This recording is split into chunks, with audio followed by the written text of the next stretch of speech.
डकायत डकायत राष्ट्रपति आसिया उचित नुह अन्य देश राष्ट्रपति की जबरदस्ती ता घर आनी अरेस्ट कर जेल कर निजे राष्ट्रपति घोषणा करिया वर्किंग प्रेसिडेंट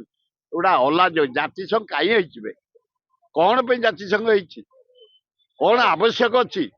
ट्रंप तो जहाँ को पाइला धमकेला जहाँ को पाइला पशिला जहाँ को पाइला नेला आउ ये नरेंद्र मोदी टा तो अर्डर कर रखी नरेंद्र आशा नरेंद्र युद्ध सीज फायर कहला ना ताकू कहीकि ट्रंप घोषणा कला तुम जापारनी घोषणा ट्रंप बंद कर इंडिया पाकिस्तान युद्ध ड्रप कर किए ट्रंप आपको कहला नरेंद्र मोदी चार साइड मुझे घोषणा करी आम आर्मी चीफ सब अनैस्थित ये कौन ट्रंप घोषणा कला Bharat cease fire Pakistan cease fire लज्जा ए देशटा को माने बदनाम करदेला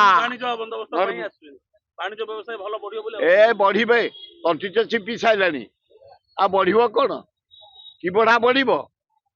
आम आसिले आम राहुल गांधी पचारू ट्रंप जदि आसे भारत को छिन्छतर कर सारा दरदाम बढ़ी सारा अराजकता सरला भारतर सम्मान को पाकिस्तान आगे बिक्री कर सारा आम विरोध करूँ कि समर्थन करूँ जदि राहुल गांधी खगड़े कहे विरोध ओल्हे दिज्वनी ओडिशा माटी ट्रंप को किंतु मो दल निर्देश जहाँ दब से करूँ।